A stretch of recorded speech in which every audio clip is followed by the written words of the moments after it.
light bulb work? How in the world does a bird fly? Where in the world is the deepest spot in the ocean?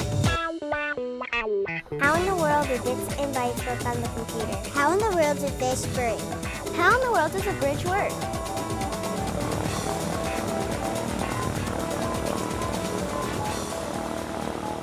Hey there, fellow explorers and adventure seekers. Welcome aboard the Airship Curiosity for another episode of How in the World. Our passport will enable us to journey anywhere we have to go to find answers to your great questions. Well, what are we waiting for? Let's fire this blimp up and make some noise. First question, please. How in the world do beekeepers process honey? Honey, sweet and healthy too. In our last trip around the learning universe, we saw how bees make honey in their hives. Now let's take a look at how beekeepers treat that sticky little yumminess.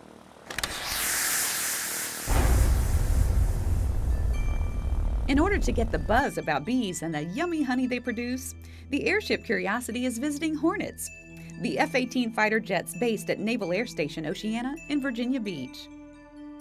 What do Hornets have to do with honey? Well, not much, but just beyond the jet base runway, you'll see some critters who are, well, busy as bees. Inside a colony of bees, in the springtime, you could have 30,000 bees, up to 50,000 bees.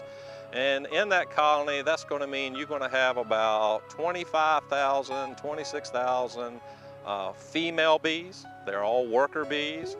They do all the work of the colony. You'll have one queen, and then you'll have 1,000 or so drones. The drones are the male bees, and drone means idler, so they kind of lay around a lot. So all the work is done by the worker bees. The average worker bee lives 45 days. From the day it's born to the day it passes is roughly 6 weeks. You know those cute little honey bears you see in the store? Well, let's do some math. It takes 556 worker bees, you know, the ones you see flying around? They are the oldest bees in the colony. So 556 workers traveling 55,000 miles, yes, 55,000 miles, visit 2 million flowers to fill one honey bear that you see at the store. That's 16 ounces of honey. Remember, the worker bee only lives about 45 days, so the average honeybee makes about 5 drops of honey in her lifetime. But after it's made in the colony, we need to get that yummy stuff out. We go out in the field, we pull what are called honey supers. That's what we call excess honey. On a honeybee colony, normally that's at the top of the colony. The keeper then brings the frames inside a sterile honey house. They will use a honey extractor. Each frame is basically sealed. The honey is sealed inside the cells, so you have to open up each one of those cells. So it's a little wax cap on top. So you take it can be a little fork, it can be a hot knife, basically it's kind of heated up, or you can take it's kind of like a bread knife and just cut down the frame, and it takes the caps off, and that lets the honey flow out of the frame. Then a keeper places the frame into an extractor which spins around, loosening honey from the frame through centrifugal force. Extracting honey is actually an exact science. Basically, when you extract honey, you want it to be what we call is less than 17.5% water.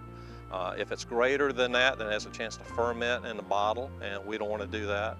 So we have a little refractometer, and you take a little drop of honey and you put on it and you look at it through the light, and it kind of tests the honey for moisture. Honey is hygroscopic. Hygroscopic is an adjective which means absorbing moisture. Too much moisture and honey can spoil. Local honey is produced differently than large manufacturers of the product. Honey bought at the store has had all natural ingredients removed. Local honey is, like I said, it's non-processed honey. It's just filtered or run through a strainer, and filtration takes out the little particles from honey, which local honey, they don't do that. They don't heat it up, it's all natural. So if you're allergic to a certain type of pollen or a tree, well, local honey still has those little bits of pollen inside. So it's kind of like taking an antihistamine if you take local honey. See, I told you honey is good for you. We'll extract it. You could actually extract it and bottle it and put it on your table the same day. But most of the times we take it and extract it, then we'll strain it, then we'll put it in a bottling bucket, and we'll let it sit there for a week or so, and then we'll bottle it. And then it's available for anybody. You know, most of the times we can give it away, sell, whatever. But it's 1.5 times sweeter than sugar, and it's natural. There you have it, a sweet little way to wrap up this feature.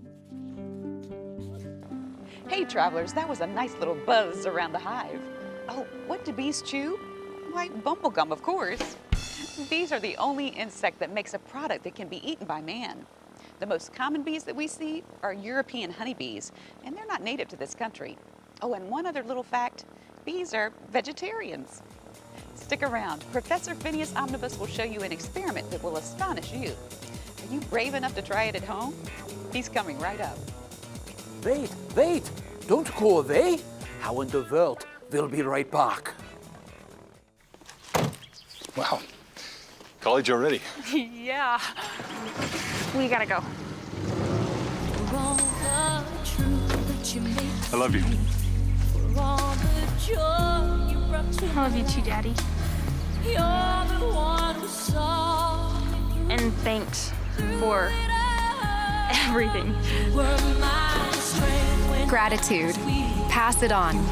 A message from the Foundation for a Better Life.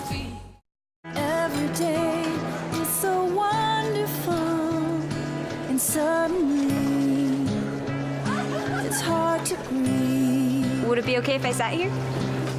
Is she serious? Whatever. New girl. Sing away. Yes, words can't bring me down. Reaching out. Pass it on. So don't you bring me A message from the Foundation for a Better Life.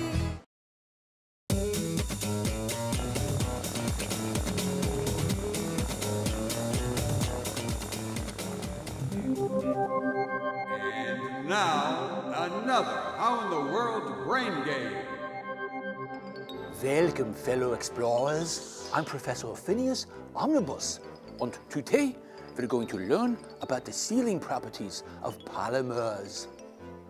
Here's what you will need: sharpened pencils, a plastic resealable bag, water, and some paper towels, just in case. Now, get out your sharpened pencils. Then, fill a resealable plastic bag with water and seal it.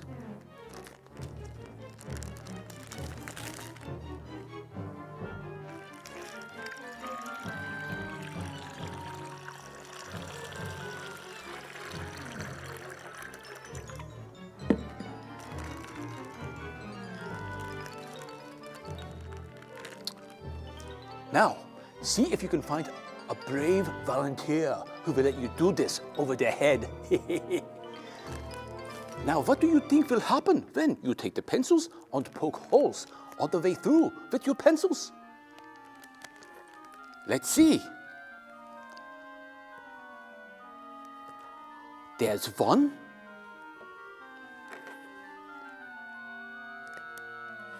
A second.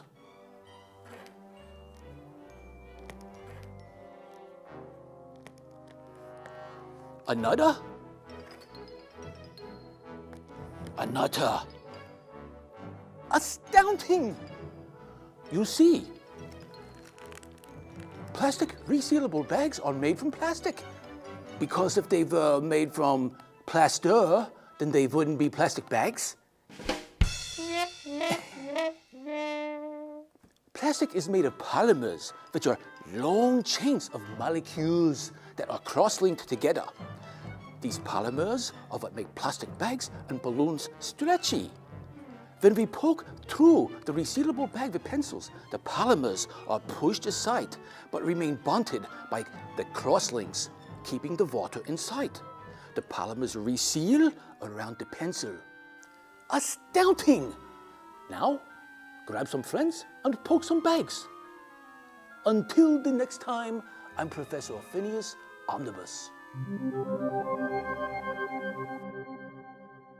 You can actually make your own polymers by mixing up a batch of GAG. That's a mixture of water, glue, and borax, which is a soap. Go online and search for GAC to get the recipe. Okay, another question? What in the world are tornadoes, and how do they form? Tornadoes, cyclones, twisters, whirlwinds, whatever you call it, a tornado is nature's most fearsome storm, and its impact can be devastating. I know a place where we can learn more. Strap yourself in.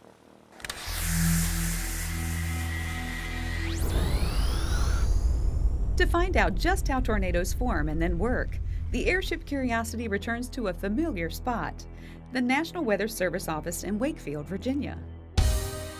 Here, professional meteorologists monitor atmospheric conditions, tides, and complex weather patterns in order to provide accurate forecasts for a region that includes northeastern North Carolina, south and south-central Virginia, and the Maryland Eastern Shore.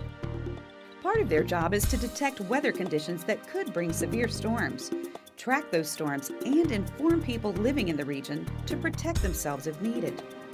Those could be snow or ice storms, hail, or heavy thunderstorms that could lead to severe and deadly tornadoes. A tornado is a rotating column of air, typically very narrow, typically less than 150 yards wide, that descends from a thunderstorm to the ground. In general, tornadoes can happen at any time of the year and at any time of the day, and no area is immune. However, the geography of the central and southern part of the United States is suited to bring all of the ingredients together to form tornadoes. Well, there are really two big conditions that you need in order to get tornadoes. First, the atmosphere has to be favorable in its temperature and moisture content to support thunderstorm development. If it's what we call unstable enough to support thunderstorm development, then we look at the winds in the atmosphere. Most tornadoes form from thunderstorms. You need warm, moist air from the Gulf of Mexico and cool, dry air from Canada. When these two air masses meet, they create instability in the atmosphere. Atmospheric instability is a condition where the weather is subject to a high degree of variability through distance and time. A change in wind direction and an increase in wind speed with increasing height creates an invisible horizontal spinning effect in the lower atmosphere. Rising air in the updraft tilts the rotating air from horizontal to vertical. Then an area of rotation, it could be up to 5 miles wide, extends through much of the storm. Most strong and violent tornadoes form in that area, which will cause the funnel cloud. A funnel cloud is what you see before it hits the ground. Once it touches the ground, it's a tornado. That tornado is a violent rotating column of air extending from a thunderstorm to the ground. The most violent tornadoes are capable of tremendous destruction, with wind speeds of up to 300 miles per hour.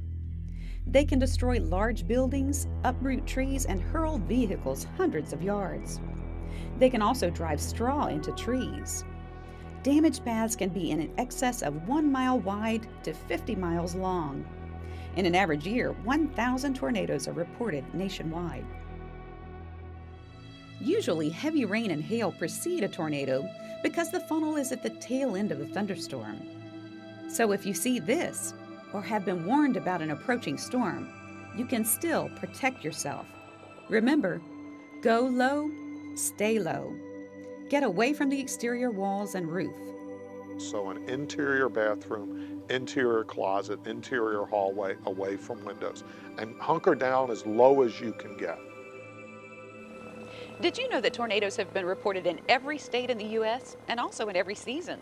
And a tornado can occur at any time, but most often between 3 p.m. and 9 p.m. And did you know one of the most famous tornadoes was not a tornado at all? In the classic movie The Wizard of Oz, the scary tornado that carried Dorothy's house all the way to Munchkinland was actually a big piece of cloth. That's right, it was made of muslin and wire, which allowed it to be flexible enough to bend like a real tornado, and it was 35 feet tall. Well, look at the time. We've got to get this airship moving, so keep looking up in the sky for the airship Curiosity, where you'll have the chance to learn about cool stuff like how in the world does a helicopter work? What in the world are solar winds?